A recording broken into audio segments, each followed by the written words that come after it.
여러분, 우리는 기독교인입니다. 아마 여러분들도 어떤 양식을 이렇게 기입하실 때 종교하면 기독교 이렇게 고민 없이 쓰실 거예요. 근데 여러분, 기독교라는 말의 단어의 유래를 아십니까? 안 궁금하시죠? 요새 안물안궁이라고, 안 물어봤고 안 궁금하다고. 근데 저는 궁금했어요. 왜 그런가 하면 한자잖아요. 분명히 한자로 기독인데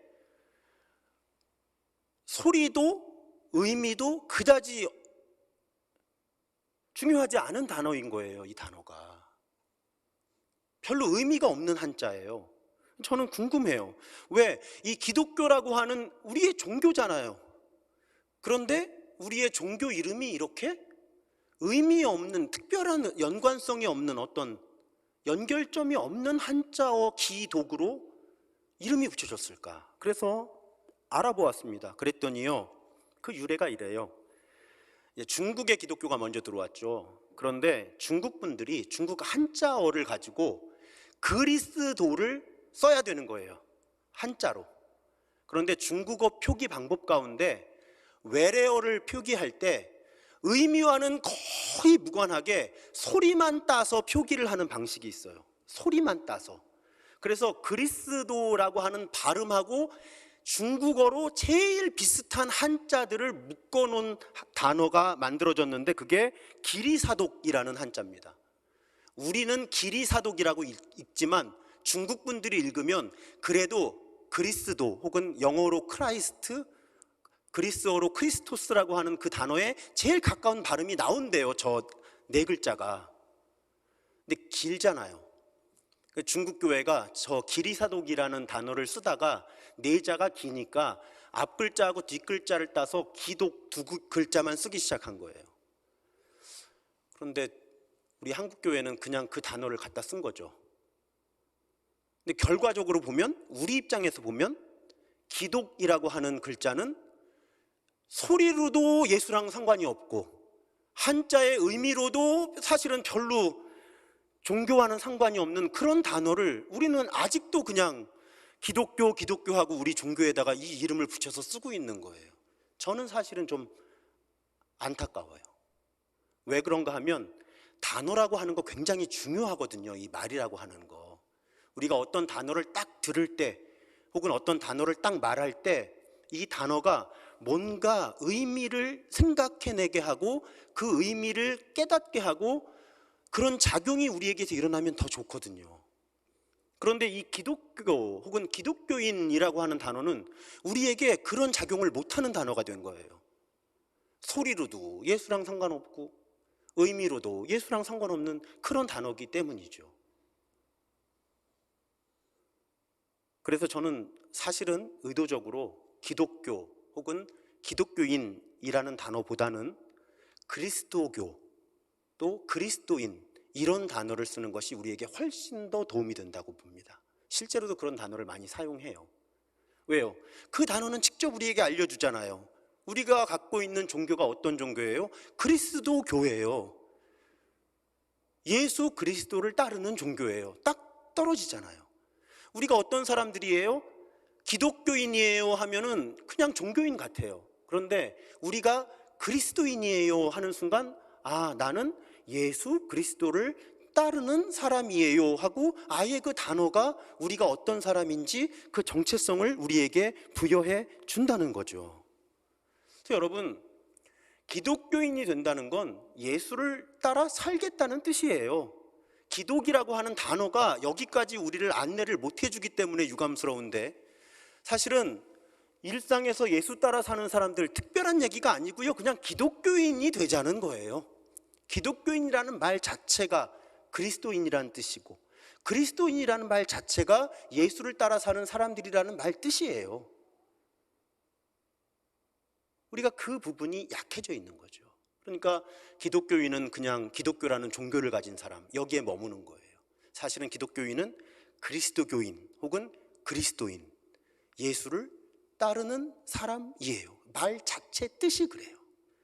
그러니까 어떻게 우리가 이해할 수 있습니까? 오히려 예수를 따라 살지 않으면 그리스도인이 아니잖아요. 크리스천이 아닌 거예요. 기독교인이 아닌 거죠. 예수를 따라야 기독교인이에요. 예수를 따르지 않으면 기독교인이 아닙니다. 자, 그러면 여기서 하나 더 궁금해졌어요. 그리스도인이라는 말은 언제 처음 사용되었을까? 누가 처음 썼을까? 근데 성경에 있어요. 사도행전 11장 26절을 표준세번역으로 보면 제자들은 안디옥에서 처음으로 그리스도인이라고 불렸다, 이렇게 되어 있습니다. 수동태예요. 누군가 부른 거예요. 무슨 뜻인가 하면 그리스도인, 크리스천이라는 단어를 처음 사용한 사람들은 기독교인이 아니라는 거예요. 안디옥 교회 밖에 있는 사람들이 안디옥 교회에 예수를 따라 사는 사람들을 보니까 저 사람들은 정말 예수를 따라 사는 사람들인 거예요. 예수만 전하는 사람들인 거예요. 그래서 저 사람들은 예수의 사람들이야, 예수를 따르는 사람들이야, 예수를 전하는 사람들이야 하는 의미로 크리스천이라는 단어를 만들어서 붙여준 거예요, 별명처럼. 저도 사실은 이 부분을 오늘 말씀을 준비하면서 처음 깊이 생각해 봤습니다.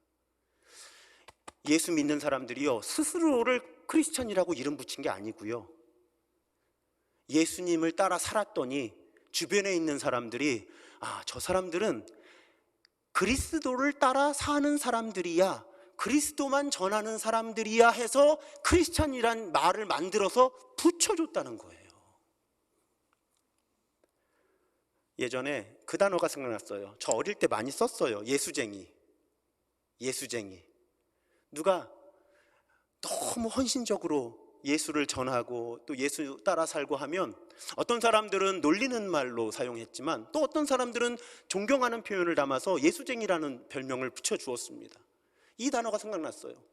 안디옥 사람들이 볼 때 이때 안디옥 교회에 예수를 따라 사는 사람들에게 별명을 붙여주지 않을 수가 없었던 거예요. 크리스천, 그리스도인. 마치 우리나라에 예수쟁이라는 별명이 만들어졌던 것처럼요. 사랑하는 여러분, 그런 생각을 해봤어요. 오늘 말씀을 준비하면서 우리 동네 사람들이 저와 여러분들을 보면서 저 사람들은 예수쟁이다 라고 불러줄 수 있다면 정말 좋겠어요. 좋은 의미로 저 사람들은 예수 안 믿는 종교 없는 무신론자인 내가 봐도 예수 따라 사는 사람들이다, 그래서 예수쟁이라고 불러주면요, 제가 정말 원고에 그렇게 썼어요. 여러분, 저는요 진짜 다른 소원이 없어요. 다른 소원이 없어요. 그냥 예수쟁이로 살다가 예수쟁이로 죽었으면 좋겠고요, 우리 교회가 예수쟁이라는 별명을 가진 교회가 됐으면 정말 좋겠어요. 자, 그럼요. 자, 이제 공부한 거예요. 그리스도인, 기독교인, 크리스천이라는 이름 자체가 예수를 따라 사는 사람들이라는 의미라면, 자, 예수님은 예수를 따라 사는 삶에 대해서 어떻게 설명해 주셨을까? 바로 오늘 본문이에요. 예수님이 직접 설명해 주신 거예요. 예수를 따라 산다는 것이 어떤 것인지. 예수님이 말씀하셨습니다. 아무든지 나를 따라오려거든. 자, 누가 나를, 예수를 따라오려고 한다면, 따라 살려고 한다면 자기를 부인하고 날마다 자기 십자가를 져야 나를 따를 것이다, 나를 쫓을 것이다. 두 가지 요소가 있죠. 우리가 크리스천이 되기 위해서는 자기를 부인해야 하고요, 자기 십자가를 져야 합니다. 자, 그럼 자기 십자가를 진다는 건 또 뭘까요? 우리 가끔 사용하는 표현이잖아요. 근데 도대체 의미가 뭘까요? 가끔 목회하면서 이런 취지로 말씀하시는 교인들을 만나게 되죠. 목사님, 저한테는 우리 시어머니가 십자가예요. 평생의 십자가예요. 시어머니 때문에 얼마나 힘든지 몰라요. 그래서 제가 잘 감당할게요, 목사님. 또 이런 분들도 계시죠. 목사님, 우리 남편의 병이 저에게는 십자가예요. 제가 잘 감당하려고요. 자, 이렇게 많은 교회 안에 계신 분들이 자신이 감당하는 고통, 질병, 삶의 무게, 관계에서의 갈등, 그러니까 모든 종류의 어려움에 이 십자가를 사용하는 그런 분들이 많이 계시다는 거예요.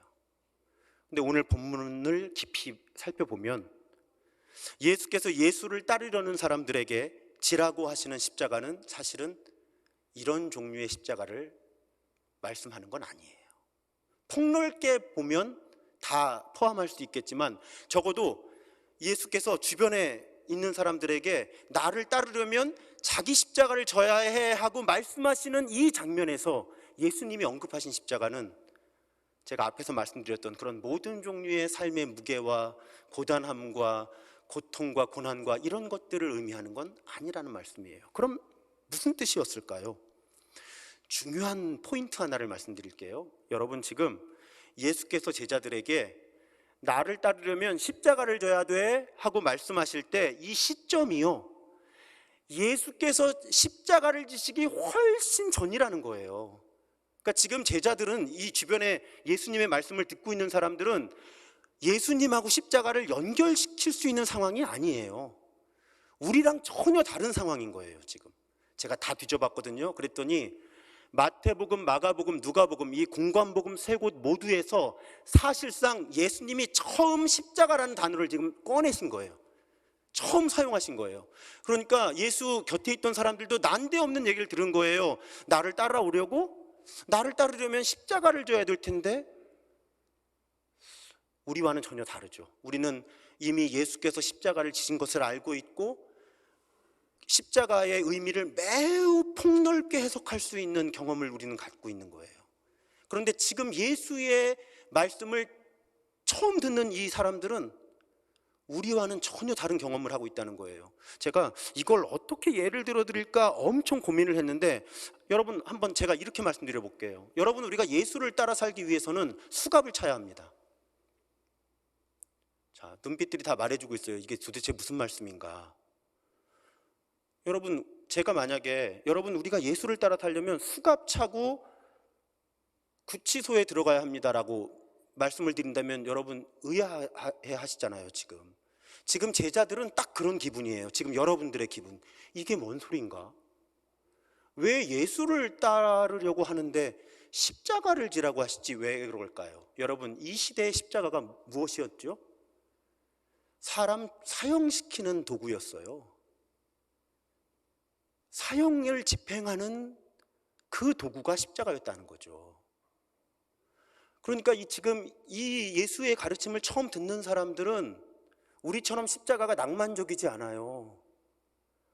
예수님의 사랑, 희생, 헌신, 구원, 지금 예수 곁에 있는 사람들은요, 이런 생각 1도 못합니다. 예수님의 말씀이 어떻게 들리는 거예요? 나를 따르려면 십자가에서 사형당해야 되는데, 이런 이야기로 들렸을 거라는 거예요. 이런 얘기로. 여러분, 우리는 그 경험을 깊이 묵상해야 지금 예수님의 의도가 무엇인지를 알 수 있게 된다는 말씀이에요. 자, 다시 돌아가 보죠. 십자가 형틀이었어요. 어떤 형틀이요? 로마 제국이 자기들의 통치를 방해하는 사람들을 공개 처형하는 형틀이 십자가였어요. 가벼운 범죄자들은 십자가로 안 갑니다. 이 제국이 지금 이 제국의 통치 시스템을 운영을 해야 되는데, 이 통치 시스템을 방해할 만한 그런 중범죄자들, 정치범들을 공개 처형하는 형틀이 십자가였다는 말씀이에요. 그러니까 예수 곁에서 지금 나를 따르려면 자기 십자가를 져야 돼라는 이 메시지는, 적어도 그 말씀을 처음 듣는 사람들에게는 나를 따르려면 너희가 정치범이 돼야 되는데, 이렇게 들렸을 거예요. 그래서 여러분, 오늘 우리가 성경을 읽을 때 자주 너희가 자기 십자가를 지고 나를 따를 것이다 까지만 읽는데, 그 다음 절이 뭐예요? 목숨에 대한 얘기를 예수님이 하시잖아요. 목숨을, 살고자 하는 사람은 죽을 것이요, 이렇게. 그러니까 지금 예수님의 이 말씀은 당시에 예수 곁에 있는 사람들에게는 생명을 거는 문제, 죽고 사는 문제로 들렸을 거예요. 이게 은유적인 표현이 아니고요, 진짜로 우리는 죽고 산다는 걸 은유적으로 듣잖아요. 그런데 지금 이 예수의 말씀을 처음 들은 제자들은 이건 비유가 아니에요. 예수를 따르려면 십자가에서 죽을 각오를 해야 된다는 거예요. 로마 제국에 의해서 박해를 받고 순교를 할 수 있게 된다는 뜻이에요. 문자적으로 그런 거예요. 이제 이 말씀의 의미가 조금 다르게 느껴지시죠? 우리가 너무 복음을 순화시키는 거예요. 우리에게 부담 안 되게. 그런데 사실 예수님의 메시지는 지금 나를 따르려면 죽을 각오를 하고 로마 제국에 저항해야 된다는 말씀을 하고 계시다는 거죠. 자, 그러면 이 말씀의 의미를 조금 더 폭을 넓혀서 생각해 볼게요. 당시의 상황이죠. 로마 제국이 통치하고 있었습니다. 하나님의 나라 법, 하나님의 나라의 문화라는 건 없어요. 이제 로마 제국의 법과 문화가 지배합니다. 심지어 하나님을 믿고 따른다는 유대교 지도자들마저도 대부분 제국의 통치 논리에 동화되고 동조하고 있던 그런 상황이에요. 근데 예수님은 그러면 안 된다는 거죠. 지금 비록 로마 제국의 법과 문화가 지배하고 있는 것처럼 보이지만 예수를 따라 사는 사람들은 하나님 나라의 법과 하나님 나라의 문화에 따라 살아가야 된다는 가르침이에요.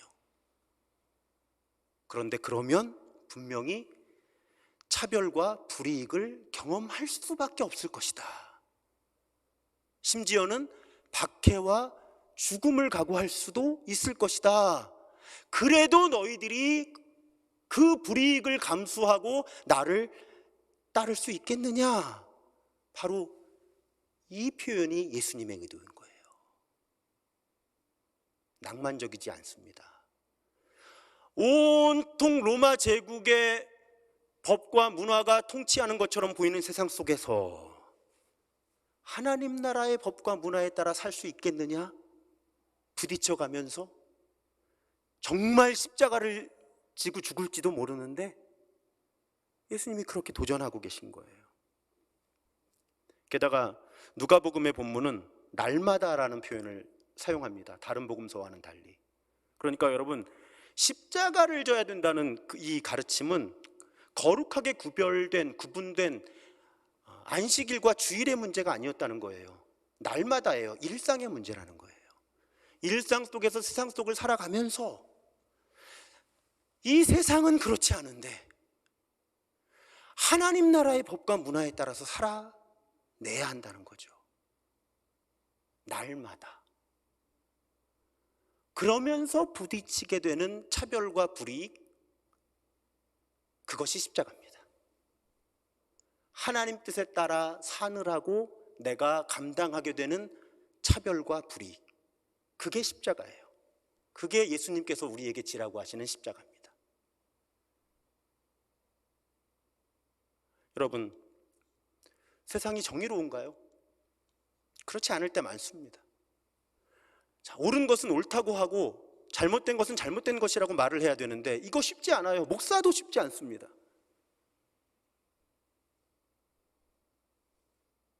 자, 원수를 사랑하라고 예수님 말씀하셨어요. 쉬운가요? 결코 쉽지 않습니다. 자, 주류가 되려면 적당히 타협해야 합니다. 타협하지 않으면 주류가 될 수 없습니다. 그런데 예수께서는 주류가 되려고 하지 말라는 거예요.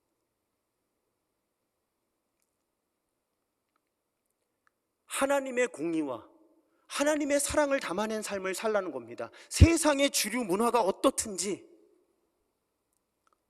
하나님의 공의로움과 하나님의 사랑을 함께 담은 삶을 살아라. 제가 좋아하는 표현이죠. 사랑으로 공의를 말할 수 있는 사람들의 삶을 살아라. 비록 그것이 주류가 되는, 주류로 들어가는 삶의 움직임을 방해하더라도 그냥 공의롭게 사랑하면서 비주류로 살아라. 그것이 우리에게 날마다 자기 십자가를 지라는 예수님의 가르침의 의미예요. 표정들이 어두워지고 계십니다. 근데 어떻게 해요? 복음이 그런데 자, 이런 맥락에서 메노나이트라고 하는 분파의 하워드 요더라는 신학자가 이런 말을 했어요. 제자도의 대가는 사회적 소외다. 무슨 뜻이에요? 예수님을 따라 살면 살수록 사회적으로는 소외를 당할 수 있다는 거예요. 왕따가 될 수 있다는 거죠. 비주류가 될 수밖에 없고 비주류에 머물 수밖에 없다는 거예요. 예수를 따라 살면 살수록 그것을 감당해내는 것이 날마다 자기 십자가를 지는 겁니다. 여러분, 지난주까지 우리가 살펴본 다니엘, 제국의 고위 관리로 살았지만 주변인 비주류로 살았잖아요. 여러분, 성경을 가만히 이 관점으로 보시면요, 선지자들이 많이 있었잖아요. 선지자들 가운데 주류는 거짓 선지자들이었습니다. 선지자들 가운데 비주류가 참 선지자들이었어요. 이 관점으로 보세요, 여러분. 예수님 같은 비주류가 없었어요. 얼마나 비주류였으면 십자가에 못 박혀 죽었겠어요. 사도 바울은요, 스스로 주류 중에 주류였지요. 자기 태어날 때부터 유대인의 주류 중에 주류로 태어난 거예요. 그런데 스스로 비주류가 되죠. 여러분, 성경도 그렇고요. 사실은 사람 사는 세상의 원리가 그래요. 세상을 바꾸는 사람들은요, 비주류입니다. 명백해요. 성경도 그렇고 우리의 경험도 그렇고요. 어떤가요, 여러분? 개혁적이고 창조적이고 세상을 바꿀 것 같은 비주류가요, 주류가 되는 순간 그 힘을 잃습니다. 교회는 언제나 비주류여야 하는 거예요. 그래서 교회가 주류가 됐을 때 역사는 분명히 증명해 줍니다. 교회의 힘이 강했을 때 세상은 망가졌어요. 교회가 철저하게 비주류였을 때 오히려 하나님은 교회를 통해서 이 땅에 하나님의 일을 이루셨습니다. 이것이 교회 역사의 경험이에요.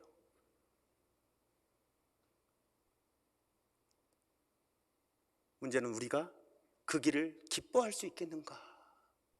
왜? 우리 다 주류 되고 싶잖아요. 여러분, 아들, 딸, 손자, 손녀들 다 주류가 됐으면 좋겠잖아요. 그런데 십자가의 길은 주류의 길이 아니라 비주류의 길이에요. 교회가 이 부분에 있어서 분명해야 합니다. 설사 주류가 되더라도 비주류의 삶을 살아야 되는 거예요. 다니엘처럼, 사도 바울처럼. 그것이 이 고난주간을 시작하는 우리들에게 주시는 하나님의 말씀입니다. 그래서 어려운 거예요. 십자가를 지고 싶지 않은 겁니다. 우리가 15세기에 쓰여진 책이에요. 그리스도를 본받아. 아마 많이 아실 거예요. 토마스 아켄피스의 작품이죠. 15세기에 쓰여진 책이에요. 유럽에서. 자, 거기에 이런 문장이 있습니다. 오늘날 예수님의 천국을 사랑하는 사람은 많지만 예수님의 십자가를 지르는 사람은 적다. 예수님께 위로를 청하는 사람은 많지만 고통을 청하는 사람은 적다. 우리 모두는 예수님과 함께 기뻐하기를 원하지만 예수님을 위해서 기꺼이 고통을 당하려는 사람은 적다. 많은 사람들이 예수님의 기적은 존경하지만 예수님이 겪으신 십자가의 고난을 따르려는 사람은 적다. 여러분, 어떻습니까? 15세기 유럽에만 그런 것이 아니죠. 지금 우리도 그렇습니다. 왜 그럴까요? 우리 모두가 다 타락한 존재, 망가진 존재들이기 때문에 그렇습니다. 예수의 십자가와 부활이 우리를 구원했음에도 우리는 여전히 의인인 동시에 죄인이라고 제가 말씀드리죠. 신학 용어로. 우리에게는 그 두 가지 정체성이 섞여 있는 거예요. 그래서 여러분, 우리는 특별한 힘의 도움을 받지 않으면 자연스럽게 십자가를 회피하고 외면하게 됩니다. 특별한 힘의 도움을 받지 않으면 자연스럽게 우리는 십자가를 외면할 수밖에 없어요. 회피할 수밖에 없습니다. 게다가 여러분, 그분이 계시잖아요. 아주 성실하고 지혜로운 사탄이라고. 그 사탄이 얼마나 지혜롭고 성실하게 우리에게 십자가를 회피해도 되는, 십자가를 회피해야만 하는 수십만 가지 이유를 가지고 우리를 합리화시켜줘요. 남들 다 그렇잖아. 다른 목사들 다 그렇잖아. 그래서 우리는 십자가의 길을 외면하고 회피하게 됩니다.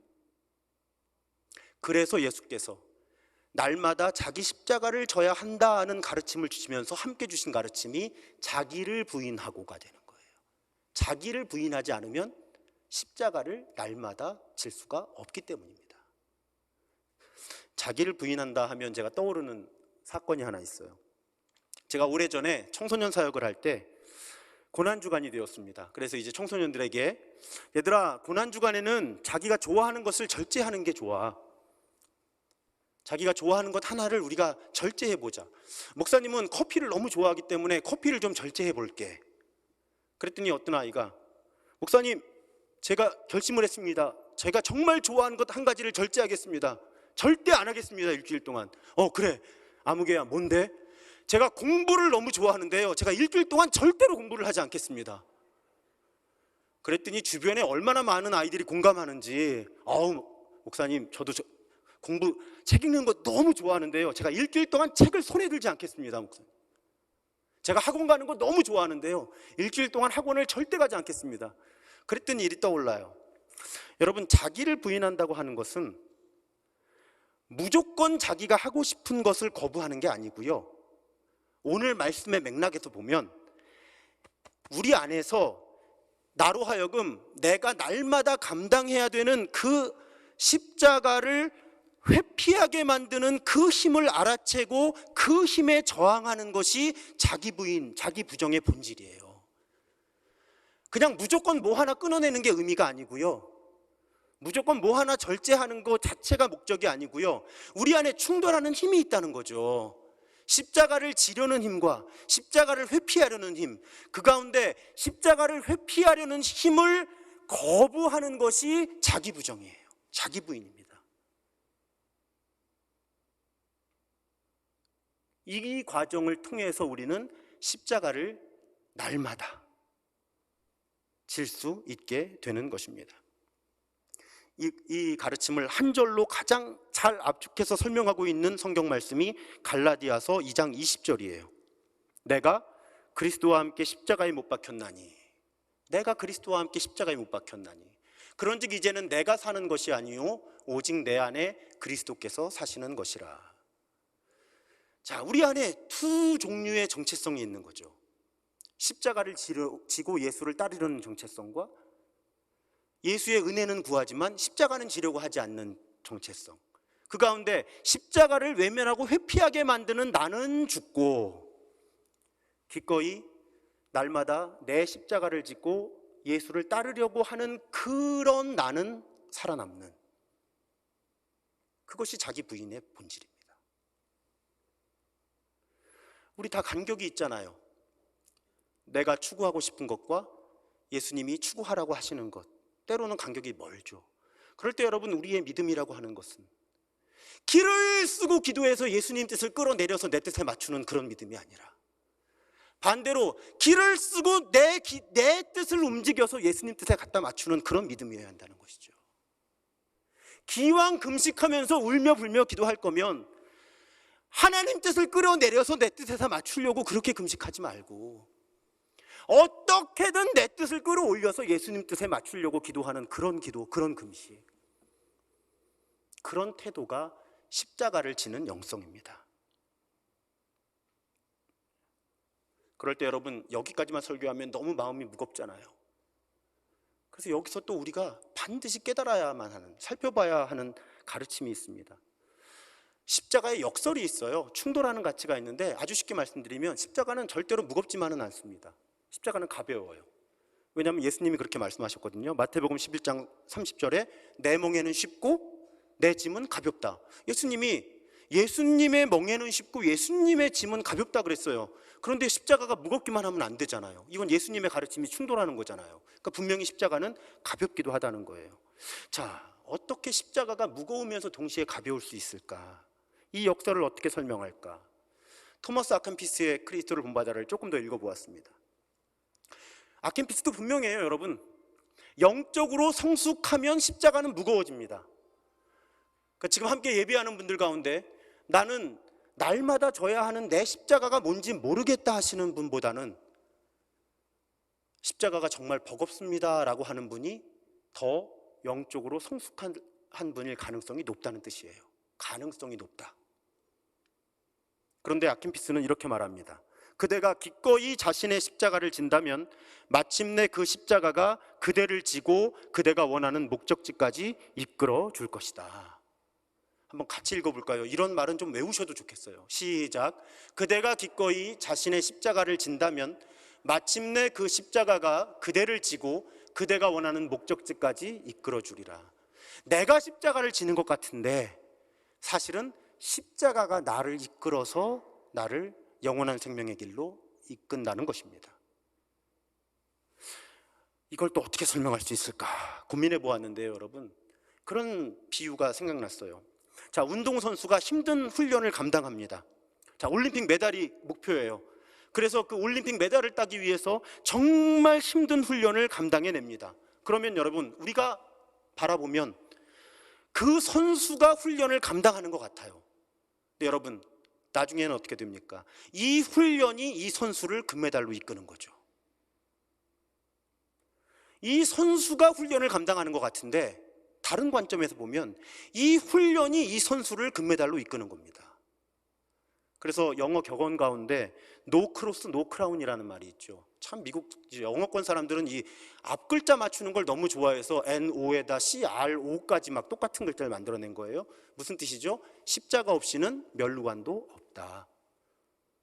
고난 없이는 영광도 없다. 그런 말이 나오는 거죠. 성경적인 진리입니다. 예수께서 십자가를 지셨기 때문에 부활의 능력이 나타나는 거죠.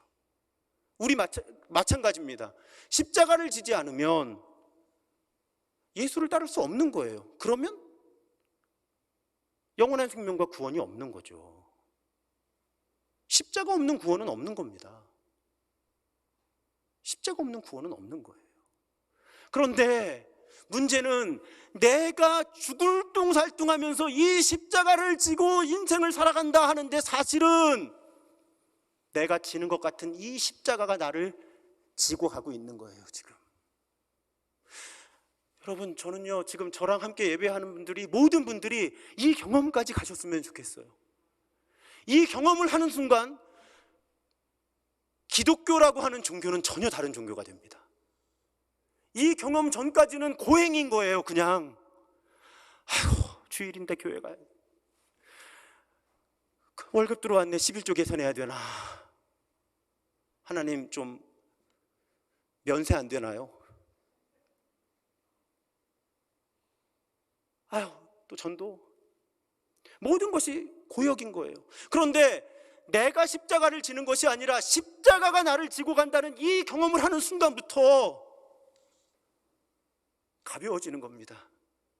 나는 그냥 사는 것 같은데 하나님이 나를 통해 일을 하시는 거예요. 내가 십자가를 지고 가는 것인 줄 알았는데 사실은 십자가가 나를 지고 가는 것이었구나. 사랑하는 여러분, 기왕 크리스천으로 사시는 거 조금 더 의도적으로 집중적으로 사셔서 제발 요 지점까지는 한번 가보셨으면 좋겠어요. 이미 많은 분들이 경험하셨지만요, 오늘 우리 예배 참여하시는 분들. 사랑하는 여러분, 게다가 예수님이 이미 저 십자가를 지셨잖아요.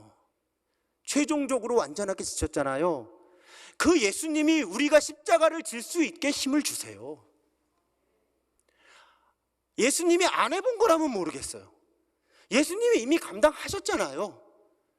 최종적이고 완전하게 십자가를 감당하신 예수는 우리가 날마다 지는 우리의 십자가 충분히 감당해내도록 우리 곁에서, 우리 안에서 우리에게 힘과 능력이 되는 분이세요. 그 예수님 때문에 내가 십자가를 지는 것이 아니라 십자가가 나를 지고 가는 거죠. 사랑하는 여러분, 이제 고난주간이죠. 교회력 가운데 가장 십자가를 묵상하는, 또 묵상해야만 하는 주간입니다. 이 한 주간 지나는 동안 여러분, 날마다 자기 십자가를 지는 것이 무엇인지를 보다 깊이 깨닫게 되시기를 주님의 이름으로 축복합니다. 내가 십자가를 지는 것인 줄 알았는데 십자가가 나를 지고 가고 있다라는 고백을 새로운 마음으로 하시는 우리 모두가 되기를 주님의 이름으로 축복합니다. 여러분, 우리 예수쟁이 됐으면 좋겠습니다. 우리 예수쟁이로 살자고요. 자기 가정과 일터와 학교와 교회와 사회, 이 나라의 하나님의 뜻이 이루어지게 하기 위해서 기꺼이 자기의 몫을 포기하고 나누면서 그렇게 십자가를 지는 사람들, 그렇게 멋있고 매력적인 예수쟁이들, 우리 그런 매력적인 예수쟁이들로서 정말 아름다운 삶을 살아내기를, 또 이 고난주간이 우리를 그렇게 아름답게 빚으시는 하나님의 시간이 되기를 주님의 이름으로 축복합니다. 그 마음 담아 찬송 458장 너희 마음에 슬픔이 가득할 때 찬송하겠습니다. 불편하지 않으신 분들은 봉헌과 축도를 위해 자리에서 일어나 주시면 감사하겠습니다. 이 찬송가 가사를 원문으로 보니까요, 참 기쁜 마음으로 십자가 지고 가라 이렇게 되어 있는데, 영어 가사가 어떻게 되어 있냐면 십자가를 지고 가는데 with a smile, 웃으면서 십자가를 지고 가라, 이게 원문이에요. 저는 그 원문이 훨씬 좋더라고요. 웃으면서, 기왕 십자가 지는 거 웃으면서 져라. 그리고 마지막 절에 슬픈 마음이 위로받네 이렇게 되어 있는데, 이 표현도 번역하면서 확 죽인 거고요. 원래 원문의 가사는 어떤 의미인가 하면, 내가 기쁘게 웃으면서 십자가를 지면 나 때문에 내 주변의 다른 사람들의 슬픔이 기쁨으로 바뀔 것이다, 이런 말이에요. 그러니까 나 중심적인 고백이 아니라 내가 웃으면서 십자가를 지면 나 때문에 내 주변 사람들, 내 주변의 세상이 슬픔이 기쁨으로 바뀔 것이다라는 그런 고백을 담아낸 찬송이에요. 그 의미를 좀 생각하시면서 우리 찬송하며 결단하겠습니다.